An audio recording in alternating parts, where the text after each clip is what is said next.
temp ball and all that?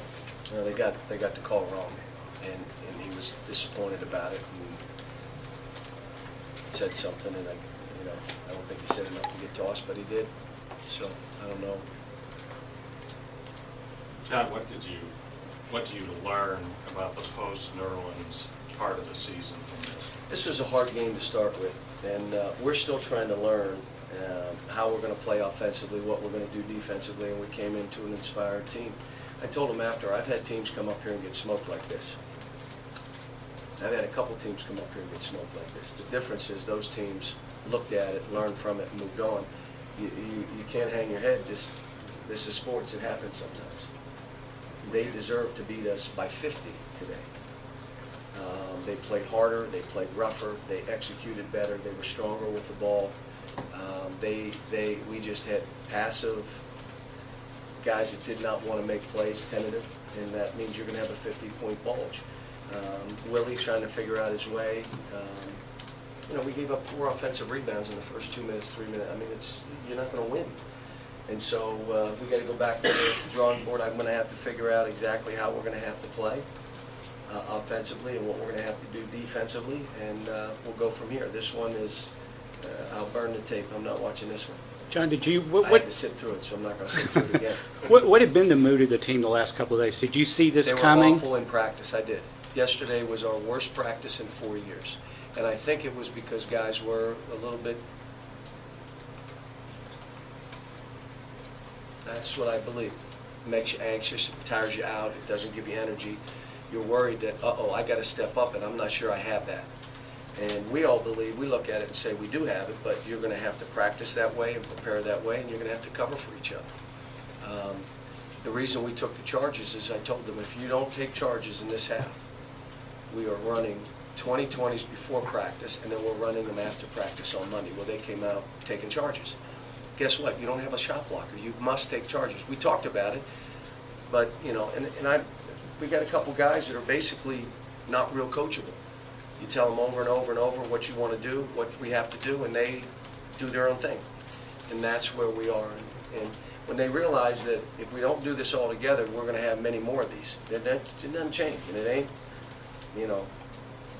I got to do my thing to get us, what's our schemes offensively and defensively, but we can't go out there and fight for them. We can't battle. We can't beat them to 50-50 balls as a staff. We can't want it more than they do. But that saying aside, if you watch practice, you kind of thought, uh-oh. And this team, they haven't beaten us in a while, kind of like Florida. They haven't beaten us in a while. Now this is their chance to hit it, get that wounded animal. And they rode the car over us a couple times. Over, back. Make sure we're done. And I don't, look, I said to my staff, Kwanzo had those guys in the end. I have absolutely no problem. He's trying to get his team right. I'm not worried about my team. He's trying to get his team right. And you know what? If they play that way, they're one of the best teams in our league. Was there any concern about losing your composure with a couple of shoves? And John No, it got tossed? physical. My thing was, why would you do that? Why would you fight for balls? It was the guy pushed him in the back with 2 hands. He came up pushing. Well, but my point is, well, don't do that now. You're down 30. Why wouldn't you fight as the game was in the balance? And I understand that the out-of-bounds play, which should have been our ball, was a 3-point play, and then the technicals, and all of a sudden it goes from that, and then they go on a run, and all of a sudden the game's over right away, right after that. But that aside, the way we played and the way they played, even if we had Nerlens, we'd have gotten beat. Big. With Nerlens, we'd have gotten beat. Because we had 2 or 3 guys that couldn't play in the game. They couldn't get open. It's stuff, we've been talking about. But like I said, we'll regroup. I've done this for 20-some years. I've had this happen. The question is, will they respond coming back? And the only way you respond is you must change. John, okay, what we were doing is not right. Let's change.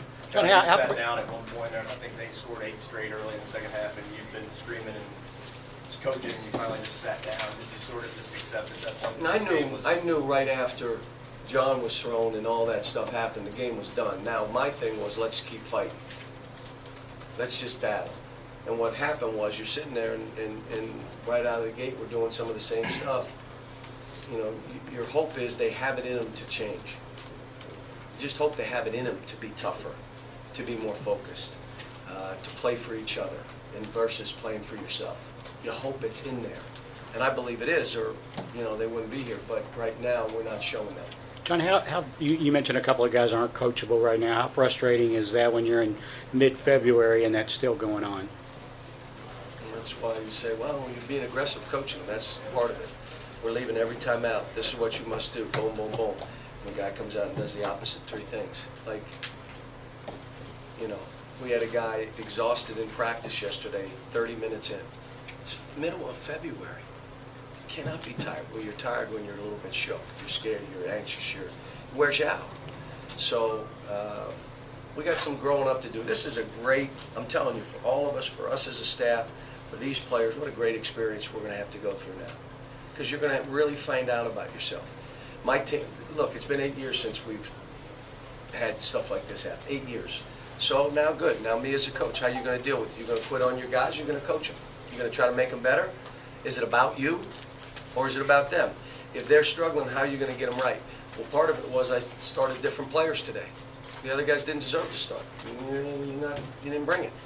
So I'm going to try whatever I can, and at the end of the day, let's see where this goes. It doesn't look good right now, but I've had seasons where it's looked awful and went off, and I've had seasons where it looked real good and it went the wrong way. It's what it is. What do you think of Olsen, John? Thought he fought. He and Julius fought. Two guys battled. Two guys. The other guys, the matchup, again, you block my shot, what am I going to do down to that end? I'm blocking your shot. Well, I'm just going to give you a drive for a layup. How can you do that? You got to be more competitive than that. You're getting shoved two hands in the back in the post, and you're getting clubbed and pushed and put. Well, when he gets it in the post, what are you going to do to him? Let him drive you right into the goal and shoot it. What does he do to you? You do to him. Again, you know, that's what young kids are learning. And obviously, Jared has played against all the guys that we've had the last few years, and Julius is a veteran. They understand you can't put your head down, and you got to compete. But this, like I said, guys, I've come up here a few times and had this happen. Was Golden more aggressive than you'd seen him on tape? We let him go right. If you let him go right, he's going to get 20. If you were near our huddle, Golden's going right. Make him go the other way. Let him go right. Let him go right. Let him go right. Is anybody listening in this huddle? I mean, it was. That's why when you say, "Why did you sit down?" Tell you why. I'm wasting my breath here. You're not listening. But let me say this: he made his free throws. He was strong with the ball. He was good defensively. He denied. But he and McCray are hard right drivers, and they got to the right hand. Again, when you're rattled, you can't think. You can't. When you're anxious and you're fearful, you can't think. And then all of a sudden, the guy, "Why'd you let him go right?" My fault. What? So, but I got a young team. This is probably could have happened earlier than this. John, Last question, because I'm out of here. What makes you think now that after not listening to you for 4 months, they would suddenly start listening in the next 4 weeks? If they weren't embarrassed by this, to come to me and say, "Tell us whatever you want, we're going to listen to you," then they shouldn't be at Kentucky, you know that. So I think this was a great thing for us as a new team. All right, we're new. Nerland's got us to where we are right now. Okay, we got 4 home games and 2 more road games. What do you want to do? What you're doing isn't going to work. It already showed. What I did as a coach offensively did not work. What we tried to do defensively obviously was not good. So I got to go back. Let me do my thing. Let them do their thing, and let's see how this plays out.